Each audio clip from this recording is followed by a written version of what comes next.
त्या राजाकडे मणी होता, मणी. त्या मण्याचं नाव होतं सेमंतक मणी. तो नित्य दिवसातून 8 वेळा सोनं द्यायचं. 8 वेळा सोनं 8 वेळा द्यायचं महाराज. ते बी ग्रामनं नाही, कुंटलानं सोनं द्यायचं, कुंटलानं. आता महाराज आमच्याकडं थोडस सोनं असलं तर माणूस तीनदा बोट असं करतोय महाराज. हा, पण कुंटलानं सोनं असायचं महाराज. तो सेमंतक नावाचा मणी महाराज सत्राजित राजाकडे भगवंत गेले होते. म्हणले हे मणी आपल्या खजानामध्ये जमा करा म्हणले. आज जे लोकांना, ज्यांना कोणाचा आधार नाही, जे अनाथ आहे, ज्यांना अन्न वस्त्र निवारा असं सगळं काही दिलं जाईल म्हणले, याच्यापासून चांगला उपभोग घेता येईल अशा पद्धतीनं. पण सत्राजित नावाच्या राजानं नकार दिला महाराज. म्हणले आम्ही आमच्या मण्याचे मालक आहेत म्हणले, तुम्हाला काय करायचं म्हणले मण्या वाचून महाराज. पण भागवतामध्ये असा प्रसंग आलेला आहे, सत्राजित नावाच्या राजाचा छोटा भाऊ होता ज्याचं नाव प्रसेन होतं. प्रसेन एक दिवशी आपल्या कंठामध्ये मणी बांधून तो प्रसेन वनामध्ये गेला. वनामध्ये गेल्यानंतर एका सिंहानं त्याच्यावर हल्ला केला महाराज. तो प्रसेन मरून पडला. एका बाजूला घोडा मरून पडला, एका बाजूला प्रसेन मरून पडला. तो सेमंतक मणी घेतला त्या सिंहानं. आता बघा त्या सेमंतक मण्याची कथा कशी आहे. त्या सिंहानं तो मणी घेतला, त्या मण्यासोबत ते सिंह खेळत राहिला. पण योगायोग महाराज हे बघितलं जामवंतजी महाराजानं. आता त्या जामवंतजी महाराजाचं सिंहाचं युद्ध लागलं भयंकर. कशासाठी? मण्यासाठी. पाहता पाहता जामवंतजीनं महाराज त्या सिंहाला पराजित केलं, समाप्त करून टाकलं. आणि तो मणी घेतला. मणी घेऊन आपल्या गुफेमध्ये आले महाराज. गुफेमध्ये आल्यानंतर महाराज आपली जी लाडकी कन्या होती, जिचं नाव होतं जामवती, त्या जामवतीच्या हातामध्ये तो मणी दिला महाराज पित्यानं. त्या लाडक्या मुलीला, कन्याला महाराज तो मणी दिला. त्या मण्यासोबत खेळायला लागली जामवती. कृष्ण परमात्मा म्हणले उद्धव आपल्यावर चोरीचा आळ आलाय म्हणले, त्या मण्याच्या शोधामध्ये निघालं पाहिजे म्हणले. भगवान श्रीकृष्ण उद्धवाला घेऊन आले महाराज. आल्यानंतर त्या मण्याच्या शोधात बघितलं, इकडं प्रसेन मरून पडलेला दिसला, मणी काही दिसला नाही. थोडं पुढं चलत गेलं तर सिंह मरून पडलेला दिसला, तिथेही मणी दिसला नाही. एका हसवलाचे पायाचे चिन्ह दिसले, म्हणजे तेच आमचे जामवंतजी महाराज. मग त्या पायाच्या चिन्हानं हळूहळू भगवंत मध्ये गेले गुफेमध्ये, तर डायरेक्ट जामवतीच्या समोर जाऊन उभे राहिले. जामवतीनं वर बघितलं तर महाराज जगाचे मालक. भगवंताला, देवाला पाहता क्षणी तिनं रडायला सुरुवात केली महाराज.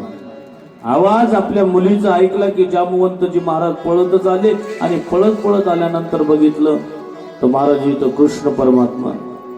भगवंतानं सांगितलं, हे मण्याची सगळी व्यथा कथा सांगितली. म्हणजे हे मणी द्यावं लागते म्हणले आपल्याला. म्हणले महाराज एवढं युद्ध करून हे मणी मला प्राप्त झाला म्हणले, आणि सहजासहजी मिळालेला मणी मी तुम्हाला कसं देऊ म्हणले, सांगा ना. अहो एक आहे का म्हणले, युद्ध करून भयंकर सगळ्या संग संघर्ष करून मणी आणावं लागला म्हणले मला, आणि तुम्हाला कसं देऊ म्हणले. आणि मी माझा मणी आणलेला माझ्या मुलीला दान दिलाय म्हणले. आता मुलीला दान दिलेलं धन परत कधी घेतलं नाही पाहिजे, शास्त्र सांगतंय. जमलं तर मुलीला दान दिलं पाहिजे, पण मुलीचं धन खाल्लं बी नाही पाहिजे महाराज. आता काही जागेवर अशी प्रथा आहे, जर सहजच पिता जर मुलीच्या घरी मुक्काम पडला, भोजन करण्याची वेळ जर आली, तर महाराज जेवण झाल्यानंतर ताटाखाली काही ना काहीतरी आपापल्या इच्छेनं दक्षिणा ठेवली जाते. ही काही जागेवर प्रथा आहे. मुलीच्या घरी जेवण जरी केलं तरी आपापल्या इच्छेनं काही ना काहीतरी परिस्थितीनुसार दक्षिणा ठेवली जाते महाराज. मुलीचं धन कधी खाल्लं नाही पाहिजे. आणि म्हणले मी दान दिलेलं मणी म्हणले कसं वापस घेऊन तुम्हाला कसं देऊ. भगवंत म्हणले मग आता आम्हाला तर काही नाही, आम्हाला फक्त मणी पाहिजे, आम्हाला काही घेणं देणं नाही म्हणले. काही जर शेवटी कोणत्या बी याला गेलं तरी आम्हाला मणी पाहिजे म्हणले. मग एक काम करा ना म्हणले महाराज, माझ्या मुलीचा हात तुमच्या हातामध्ये देतो आणि त्याच्या बदल्यामध्ये मणी तुम्हाला देऊन टाकतो म्हणले. भगवंत म्हणले तुमची इच्छा आहे तसं करा म्हणले, काही हरकत नाही महाराज. मग काय केलं भगवंतानं, जामवती जी होती लाडकी मुलगी, त्या लाडक्या कन्येचा हात जामवंतजीच्या हातात भगवान श्रीकृष्ण परमात्म्याच्या हातात दिला. शुकाचार्य मुनी सांगतात, परीक्षित हे भगवंताचा विवाह मोठ्या आनंदामध्ये पार पडला. बोल कृष्ण कन्हैया की जय. भगवंताचा विवाह पार पडला. पण पुराणांतर्गत असा बी प्रसंग आहे की जामवंतासोबत युद्ध करावं लागलं, आहे की नाही? युद्ध करावं लागलं. एक नस ढिली केली महाराज कृष्ण परमात्म्यानं. कोणाची? जामवंतजीची. आता नस ढिली केली की महाराज म्हणले, बस बस बस बस, आप ही मेरे राम हो बोले. माझे रामचंद्र प्रभू तुम्हीच आहात म्हणले. बस असा बी भागवत पुराण अंतर्गत प्रसंग आलेला आहे. भगवंताचा दुसरा विवाह पार पडला महाराज. सत्राजित राजाला जे नाही ते बोलायला लागले लोक समाजामध्ये. म्हणले, अरे जरा बी थोडस लाज लज्जा वाटली नाही, एवढ्या मोठ्या महापुरुषावर ही वेळा लावली म्हणले.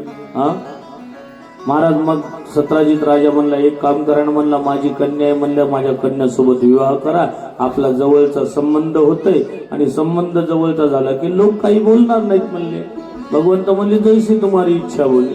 बस भगवंताचा विवाह त्या राजाच्या, सत्राजित राजाच्या कन्यासोबत पार पडला. बोलो कृष्ण कन्हैया की जय. हे भगवंताचा कितवा विवाह झाला? तिसरा. नाही तर महाराज किती होऊ दे, आम्ही आहेतच अक्षर टाकायला महाराज. भगवंताचा तिसरा विवाह पार पडला महाराज. सुखदेवजी मुनी वर्णन करतात, भगवंताचे चौथा विवाह मित्रविंदासोबत झाला. दोन भावंड होते, एकीचं नाव एकाचं विंद आणि अरविंद. त्या दोघा भावाची लाडकी बहीण होती, जिचं नाव होतं मित्रविंदा. त्या मित्रविंदासोबत भगवंताचा विवाह पार पडला महाराज. एक आईल देशचा राजा होता महाराज. त्या राजानं अशी शर्त ठेवली होती की जो 7 बैलाच्या नाकामध्ये व्यसन मोजील त्याला मी माझी राजकुमारी देईन. आता महाराज देश विदेशातून राजकुमार आले होते. काही जणांचे हात गेले, काही जणांचे पाय तुटले, पण एकालाही जमलं नाही.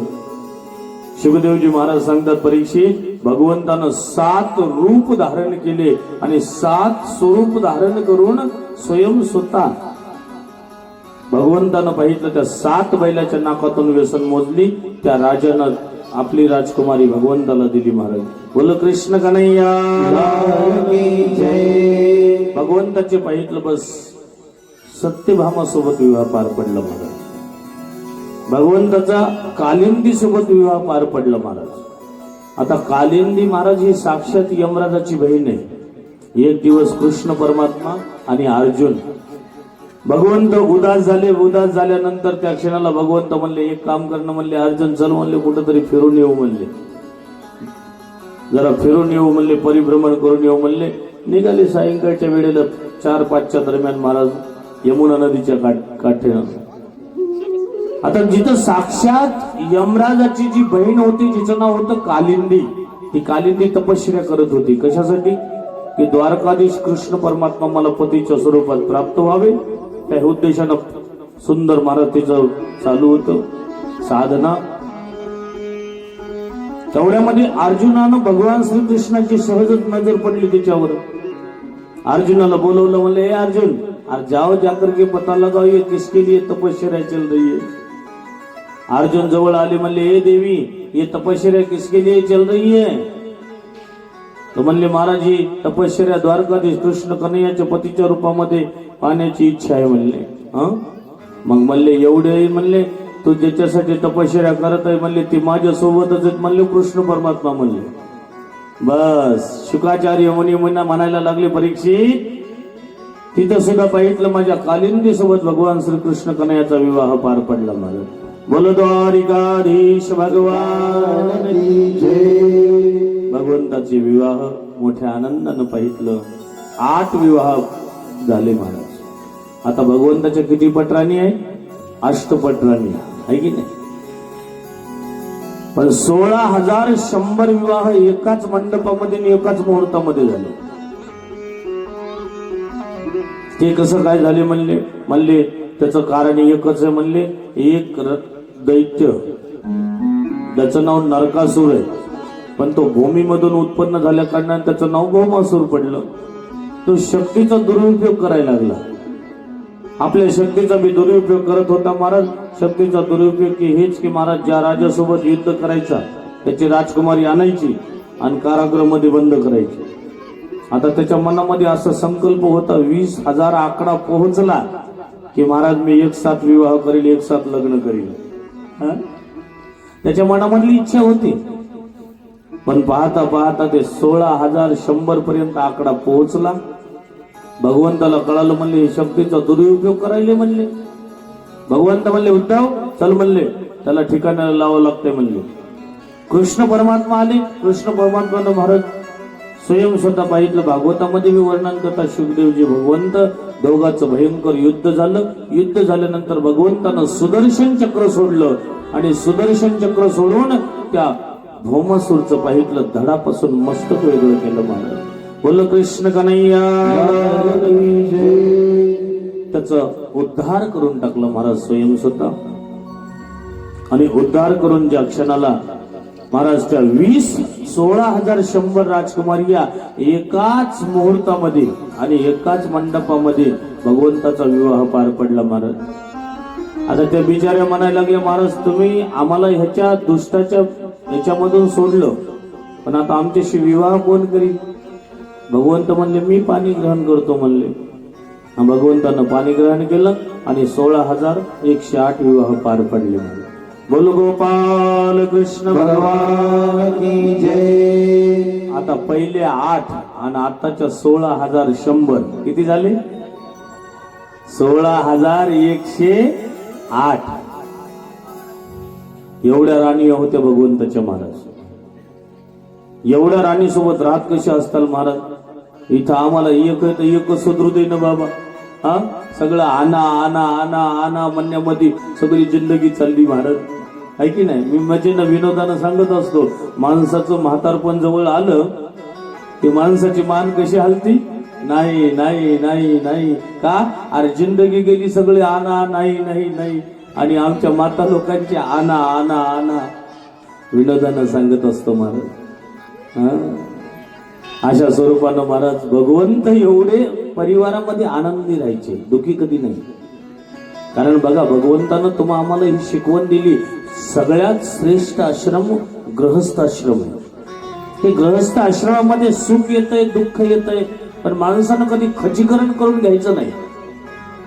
काही काही माणसं खचीकरण करतात महाराज. थोडस बी दुःख आलं, थोडस बी संकट आलं तर माणसं ऐकलं असं तर तोंड करून बसतात महाराज. ते सगळ्या भारताचं टेन्शन ह्याच्या डोक्यात येऊन पडलंय महाराज. माणसानं कधी दुःखी व्हायचं नाही. बघा आलेलं संकट जाणार आहे, किती मोठं संकट येऊ द्या. आणि माणसाला थोडी माहिती आपल्या जीवनामध्ये संकट कधी येईल. काल आपण बघितलं, काल कसा महाराज प्रसंग घडला काल. अहो महाराष्ट्राचे उपमुख्यमंत्री अजितदादा पवार, त्यांना माहित होतं का माझा मृत्यू होणार आहे पुढे. महाराज सकाळी 8 वाजता मुंबईवरून रवाना झाले महाराज बारामतीकडे. परंतु त्या विमानामध्ये महाराज त्या पायलटद्वारे थोड्याशा चुकीमुळं महाराज भयंकर हादसा झाला. महाराज जीव गमावा लागला महाराज. कारण हे जीवन फार थोडं आहे महाराज. जिंदगी जब तक रहेगी फुर्सत न होगी काम से, कुछ समय ऐसा निकालो प्रेम कर लो श्री नाम से. हे जीवन माणसाचं कधी संपल ह्याची गॅरंटी नाही महाराज. त्याच्यासाठी माणसानं सतर्क झालं पाहिजे, सावधान झालं पाहिजे. भगवंतानं बस शिकवण हीच दिली संसारामध्ये, गृहस्थ आश्रमामध्ये माणसानं कधीच दुःख मानायचं नाही. हे आल्यानं आबाळ आहे, आबाळ जातच असते. बोकळ्या भाषेमध्ये आल्यानं संकट निवारण होतच असतंय, है की नाही? त्या ऊन सावलीसारखा खेळ आहे सुख दुःखाचा. एखादा व्यक्ती जर म्हणला आम्हाला सुख नाही पाहिजे, नको नको म्हणलं तरी तुझ्या पदरामध्ये सुख आल्याशिवाय राहणार नाही. एखादा म्हणला दुःख नाही पाहिजे आम्हाला, अरे नाही नाही म्हणलं तरी तुझ्या पदरामध्ये दुःख आल्याशिवाय राहणार नाही. त्याच्यासाठी माणसानं भगवंतानं ही शिकवण दिली श्रीमद भागवताच्या माध्यमातून. महाराज कधी दुःखी राहायचं नाही महाराज. आलेल्या परिस्थितीला तोंड देत चालायचं, मालकाला साथ देत चालायचं, त्यालाच अर्धांगिनी म्हणले जाते महाराज. सुखादुःखामध्ये महाराज साथ मिळणं महाराज. पुढे चालून भगवंताचे महाराज मुलबाळ परिवार जो मोठा झाला महाराज, भगवंताचा मोठा परिवार झाला. एका राणीला श्रीमद भागवतामध्ये असं वर्णन आहे, एका राणीला 10 पुत्र आणि 1 कन्या झाली. 10 पुत्र आणि 1 कन्या. आता विचार करा, 16,108 गुणिले 11. आता याचं उत्तर पुढल्या वर्षी सांगून टाका. 1,77,188 एवढा मोठा परिवार आहे भगवंताचा. हे नातू पंतू सगळे महाराज विचार केला तर एवढा परिवार. निवडणुकीला उभा राहिले तर कोणाला मत मागायची गरजच नाही महाराज. One man show. एवढा मोठा परिवार भगवंताचा महाराज. मुलाबाळांना बी संस्कार द्यायचे भगवंत. मुलाबाळांना सांगायचे, बाळांनो कधी अपमान संत महात्म्याचा केला नाही पाहिजे. भगवंतानं तर इथपर्यंत सांगितलं, एखाद्या वेळेस माझा अपमान केला तर मला सहन होतंय, पण माझ्या भक्तांचा, माझ्या संतांचा, वैष्णवांचा अपमान केलेला मला सहन होत नाही. भगवंत समजून सांगायचे महाराज. मध्ये मध्ये एक दिवशी प्रसंग सहजच महाराज भगवंत सगळ्या लेकरा बाळांना, मुलाबाळांना घेऊन बगीचेमध्ये आले. बगीचेमध्ये आल्यानंतर महाराज जो प्रद्युम्नाचा पुत्र होता अनिरुद्ध, तो अनिरुद्ध मुलांचा खेळता खेळता खेळता चेंडू एका विहिरीमध्ये जाऊन पडला. विहिरीत पडल्या पडल्या महाराज त्यानं खाली डोकावून बघितलं तर महाराज खरं मोठा सरडा वर येऊ लागला. आता ते सरडा वर येत असताना महाराज त्यानं पळत पळत जाऊन सांगितलं, बाबा बाबा चला ना म्हणले. आता शेवटी नातवाचा हट्ट असते महाराज. नातवानं जर बाबाला काही सांगितलं तर बाबाला उठावंच लागत आहे महाराज, कारण हट्ट असतात ना. आज सगळेच हट्ट सांगून टाकतो महाराज. आज कथा बी संपायली. काही काही हट्ट पुरवावं लागतात, पुरवल्याशिवाय गत्यंतर नाही महाराज. बाल हट्ट आहे, स्त्री हट्ट आहे की नाही, पुरवावंच लागतं. तसं भगवंत महाराज स्वयं स्वतः उठून आले. उठून आल्यानंतर बघू लागले तर खरंच मोठा सरडा येत होता हो महाराज. सरडा हळूहळू हळू वर येऊ दिलं तिला. भगवंतानं त्याला स्पर्श केलं. स्पर्श करताच एकदम पाहिलं दिव्य पुरुष महाप्रगटला. भगवंताच्या चरणावर साष्टांग प्रणाम केला. भगवंतानं विचारलं, कस्तुम, कोण हो भैया बोले. म्हणले, महाराज माझं नाव ऐकलं नाही तुम्ही. आता काय काय माणसाचं परिचय देण्याचं ढंगले खतरनाक होते. तुम्ही आपलं नाव ऐकलं नाही. या 4 खेड्यामध्ये नाव जर निघत असेल दानाच्या बाबतीत तर म्हणले आपला नंबर पहिला लागत आहे म्हणले. तसं हे सुद्धा म्हणलं महाराज दानाच्या लिस्ट मध्ये माझा पहिला नंबर लागतोय. एखाद्यानं आकाशातल्या चांदण्या मोजल्या असतील, सगळं काही केलं असेल, एवढ्या मी गायी दान करत होतो म्हणले. आता भगवंत म्हणले, मग अशा गायी दान करत असेल म्हणले ज्या गायी मारतात, डिवतात, ज्या गायी कधी दूध देत नाहीत, अशा गायी मरकुड्या गायी दान करत असतील म्हणले, म्हणून तुला सरडा होऊन पडावं लागलं. नाही नाही नाही, त्या गायीचे शिंग सोन्यानं मडवायचे, त्या गायीचे खूर चांदीनं मडवायचे आणि मग ती गाय दान करायची म्हणले. मग म्हणले एवढा उदार दानी होता तर म्हणले सरडा कस का होऊन पडला म्हणले. म्हणले त्याची बी एक चूक झाली म्हणली माझी. काय चूक झाली म्हणले. म्हणले धर्म करता करता माझ्याकडून थोडासा पाप झालं म्हणले. काय झालं, कधी कधी माणसाकडून पुण्य करता करता पाप होत चालते महाराज. एखाद्या वेळेस तुम्ही सत्य बाजूने जर बसला असताल, कधी कधी प्रत्येकाच्या जीवनामध्ये प्रसंग येत आहे. तुम्हाला जर मध्यस्थी घेतला असेल तर माणसानं पाहिजे खरं ते बोललं पाहिजे, आणि नाही जर बोललं तर महाराज त्याचा दोष, त्याचं पाप तुमच्या डोक्यावर येते महाराज. आणि ती स्थिती मला निर्माण झाली म्हणले. काय झाली म्हणले एका संत ब्राह्मणाला मी गाय दान दिली म्हणले, आणि तीच गाय तर माझ्या गायीमध्ये येऊन मिसळली म्हणले. आता ते पहिला ब्राह्मण बघत फिरत होता माझी गाय कुठे गेली, कोणाच्या घरी गेली असेल, कुठं कोणाच्या शेतामध्ये असेल, आणि तीच गाय माझ्याकडून दुसऱ्या संत ब्राह्मणाला दान झाली. त्याचा परिणाम काय झाला, पहिला ब्राह्मण फिरत येत होता, हे ब्राह्मण घेऊन जात होता, दोघाला ती गाय दिसली तर पहिला ब्राह्मण दोघाच भांडण लागलं महाराज. दोघाचाच वादविवाद सुरू झाला. म्हणले चल म्हणले तुला सांगतो म्हणले कोणी दान दिली काय केली. म्हणले महाराज दोघं माझ्याकडे आले म्हणले, मी ठीक काही सांगू शकलो नाही म्हणले. त्याचा परिणाम म्हणले हे झालं, दोघं बिचारे नाराज होऊन गेले. आता त्याचं पातक कोणाला ठरलं? मला ठरलं म्हणले. आता ही कोणाची कथा आहे? नृगनाम नरेंद्रोहम, राजा नृगची कथा आहे.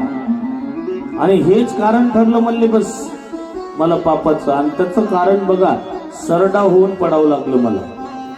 हे भगवंताचे सगळे लेकरं बाळ ऐकत होते महाराज, सगळे मुलं बाळ. भगवंत म्हणले बघितलं म्हणले बाळांनो, संताचा, महात्म्याचा, ब्राह्मणाचा, वैष्णवांचा अपमान करण्याचा परिणाम काय होते. असं मध्ये मध्ये थोडीशी शिकवण देत राहायचे महाराज. एक दिवशी महाराज स्वयं स्वतः शुकदेवजी मुनींनी वर्णन केलं भागवतामध्ये. स्वयं भागवताच्या दशमस्कंदामध्ये संपूर्ण 89 अध्याय आहेत. आणि इथून पाहितलं श्री सुदामाजी महाराजांचे चरित्र प्रारंभ होते भागवतामध्ये. आता आजच्या कार्यक्रमाचं नियोजन एवढं सुंदर स्वरूपानं लावलंय आमच्या देगावकर मंडळीनं महाराज. सकाळी काकडा झाला, काकडा झाल्यानंतर ग्रंथराज ज्ञानेश्वरी पारायण झालं. पारायण झाल्यानंतर महाराज सुंदर श्रीमद भागवत कथेचं आयोजन आहे. पुढेही पाहितलं भव्य दिव्य गावामधून शोभायात्रा आहे, मिरवणूक आहे महाराज. आणि मिरवणूक झाल्यानंतर सुंदर पूजेचं कीर्तन आहे. कीर्तन झाल्यानंतर सुंदर फराळाचं नियोजन केलेलं आहे. आणि फराळाचं नियोजन झाल्यानंतर महाराज जो ज्या निमित्त हे भव्य दिव्य सप्ताहाचं आयोजन आहे ते म्हणजे आमचं लक्ष्मण शक्ती सोहळा कार्यक्रम आहे. पाहण्यासारखे बऱ्याच परिसरातून महाराज कथा वाचक सूचक मंडळी येत आहे. पाहण्यासारखे महाराज एक से बडकर येत. कारण आता लक्ष्मण शक्तीचे सोहळ्याचे कार्यक्रम फार थोडे राहिलेत महाराज. बोटा मोजासारखे गाव आहे. भव्य दिव्य स्वरूपानं लक्ष्मण शक्ती सोहळ्याचा कार्यक्रम जर बघायला मिळत असेल तर माझं म्हणणं महाराज या देगाव नगरीमध्येच. एवढं सुंदर आयोजन आहे महाराज. आयोजक मंडळी फार सुंदर स्वरूपानं नियोजन चालू आहे. इथून स्वयं स्वतः त्याच्यासाठी संक्षिप्त विधानानं काही काही प्रसंग घेत मी चालणार आहे. आपल्याकडे जास्त वेळ नसल्या कारणानं महाराज इथून सुदामाजी महाराजांचे चरित्र प्रारंभ करू मोठ्या आनंदाने. बोल कृष्ण कन्हैया लाल की जय. श्री सुदामाजी महाराज आहे की नाही, भगवंताचे बालमित्र होते महाराज. एका गुरुकुलामध्ये दोघांना अध्ययन केलं होतं. एकाच गुरुकडे पाहितलं सगळं अध्ययन करून. परंतु एवढाच प्रसंग राहिला, श्रीकृष्ण कन्हैया आपल्या सोन्याच्या नगरीचे राजा झाले आणि सुदामाजी महाराज आपल्या छोट्याशा झोपडीचे राजा झाले महाराज. आता ही गरिबी श्रीमंती आपल्या हातचा खेळ नाही महाराज. आता आजच्या येणाऱ्या पिढीला एकच वाटाली की लवकरात लवकर श्रीमंत कसं व्हावं, कमी दिवसामध्ये श्रीमंती कशी दाखवावं. पण महाराज त्या जुन्या मंडळीला विचारा काय स्थिती होती, काय परिस्थितीमधून शून्यामधून विश्व निर्माण केलं महाराज. कारण जन शून्यातून विश्व निर्माण केलं त्याला परिस्थितीची जाण असते महाराज. हे जुने लोक बोलतात ना, जुने लोक बोलतात तर महाराज थोडस तरुण मुलांना जड जाते. यांनी काय लावले म्हणता विनाकारण. परंतु महाराज कशा परिस्थितीमधून ही जुनी मंडळी आलेली आहे लक्ष द्या. या जुन्या मंडळीनं सगळी परिस्थिती अनुभवलेली आहे. पहिले लोक महाराज विचार जर केला तर एक सदरा जवळ गाव जवळ आल्यानंतर घालायचे महाराज. बरोबर आहे की नाही अण्णा? विचार जर केला तर महाराज एक सदरा, ते बी कुठून, गाव जवळ आल्यानंतर अर्धा किलोमीटरहून पाहिजे सदरा घालायचे. नाही तर महाराज सदरा असा खांद्यावर घ्यायचा आणि खांद्यावर घेऊन महाराज बनेनवर चालायचे. होती की नाही पहिले? ही स्थिती होती महाराज. आज महाराज एवढे सदरे झाले, एवढे कपाट भरले. आज आमच्या एवढ्या साड्यांना कपाट भरले. एखाद्या माईनं साड्याचं कपाट जर उघडलं तर साड्यामध्ये बुडून जाण्याची एवढ्या साड्या आहेत महाराज आमच्याकडे. आज आमच्याकडे एवढे कपडे झालेत की महाराज ऐकलं माणसाच्या कपडे एवढे बघायचं काम नाही. मग या परिस्थितीमध्ये महाराज मी का सांगत आहे हे, कारण गरिबी श्रीमंती हातची नाही. तुम्ही बघितलं असेल कधी कधी कधी महाराज करोडपती रोडपती झाले आणि रोडपती करोडपती झाले. मी ते उदाहरण सांगत असतो महाराज. त्या रानू मंडलचं एकच गाणं गायलं महाराज, एक गाणं, तेरी मेरी है की नाही, प्रेम कहाणी काहीतरी असं गाणं गायलं. आता ते मला बी येत नाही महाराज, मला विचार केला तर त्या रानू मंडलनं एकच गाणं गायलं तर एका गाण्यामध्ये करोडपती झाली. एकाच गाण्यामध्ये रातोरात करोडपती बनली महाराज. त्याच्यासाठी ही श्रीमंती गरिबी आपल्या हातचा खेळ नाही. काही काही आमच्या माता लोक महाराज मालकाला भरपूर टोमणे देतात. महाराज काय होतं म्हणले तुमच्या संसारामध्ये, काय आहे म्हणले, अहो मी होते म्हणून तरी कस तरी म्हणले संसार झाला, मी नांदले, बोलतात की नाही. पण मला त्याच्या पुढचं उत्तर अजून सापडलंच नाही महाराज. मग तू नसती नांदली तर कोण येत होती, मला हेच प्रश्न पडलाय महाराज. हा, असं कधी बोललं नाही पाहिजे मालकाला महाराज. अहो काय ही शिकवण महाराज आमच्या बघा. सुदामाजी महाराजांची, सुदामाजीची गरिबी होती पण सुदामाची धर्मपत्नी अर्धांगिनी महाराज कशा स्वरूपामध्ये होते. बायको आजच्या भाषेमध्ये शब्द आहे. बा म्हणजे सतत बाजूला राहून साथ देणारी, ती म्हणजे बा. ये म्हणजे येईल त्या परिस्थितीमध्ये, जशी स्थिती आहे त्या स्थितीमध्ये महाराज साथ देणारी महाराज. कोणत्याही स्वरूपानं महाराज साथ न सोडणारी, कोचा अर्थ महाराज. विचार जर केला तर त्याचंच नाव अर्धांगिनी. आता काही काही लोक भागवतामध्ये आपल्याला जाऊ द्या, भागवतामध्ये सांगतात सुदामाजी महाराज दरिद्र होते. पण सुदामाजी महाराज कोण म्हणते दरिद्र होते महाराज? दरिद्र कोणाला म्हणतात माहिती? कोवा दरिद्रो विशाल कृष्णा. ज्याच्याजवळ संपत्ती आहे, धन आहे, ऐश्वर्य आहे, सगळं काही आहे, पण मनाला समाधान नाही, त्याच्याएवढा मोठा दरिद्र कोणी नाही. तुमची गरिबी परिस्थिती असू द्या, 2 टाइम आनंदानं भोजन करत आहेत, आनंद घेत आहेत, राहत आहेत, अरे त्याच्याएवढी मोठी श्रीमंती कोणती नाही. एक तर मी पहिल्यांदा सांगत असतो, आजच्या काळामध्ये सगळ्यात श्रीमंत माणूस जर असेल तर ज्याची शरीर संपत्ती चांगली आहे, त्याच्याएवढा मोठा श्रीमंत माणूस कोणी नाही. काय करायचं तुमच्या पाहितलं बस श्रीमंतीला? लोकांकडे पाहितलं कोट्याधीश रुपये आहेत. या भारतामध्ये खूप श्रीमंत लोक आहेत, पण शरीराला सुख नाही महाराज. काय करायचं त्या श्रीमंतीला महाराज? हजारो कारखाने नावानं आहेत, परंतु आनंद काही घेता येत नाही, काही खाता पिता येत नाही गोड महाराज. खाण्यापिण्याच्या नावानं डॉक्टर लोकांनी सांगितलं शुगर झाली. नुसतं बघून पाहायचं, बघायचं आणि बाजूला बघायचं. काय करायचं त्या श्रीमंतीला महाराज? पालकाचं पाणी उकळू प्या म्हणतात डॉक्टर. हा, मग मला सांगा तुमच्या श्रीमंती काय कमायची? त्याच्यासाठी महाराज समाधान असं. नाहीतर खूप लोक श्रीमंत धन धन धन धन धन करता करता एक दिवस निधन होणार आहे की नाही? त्याच्यासाठी धन सगळंच कमी येत नाही महाराज. विचार केला तर कधी कधी बस श्रीमंती गरिबी महाराज. सुदामाजी महाराज गरिबी होते, दरिद्र नव्हते. काही काही लोक खूप श्रीमंती आहे, खूप धन आहे, पण जेव्हा बघितलं तेव्हा हाय हाय हाय हाय करता करता जिंदगी चालली महाराज. कधी मनाला समाधान नाही, कधी बेचैन, कधी आनंदानं 2 घास खाऊन, कधी देवाचं भजन करून आरामानं झोपलं नाही. झोपायचं असेल तर महाराज 2-2 गोळ्या खाऊन सुद्धा झोप लागेल महाराज माणसाला. हा, काय करायचं त्या श्रीमंती?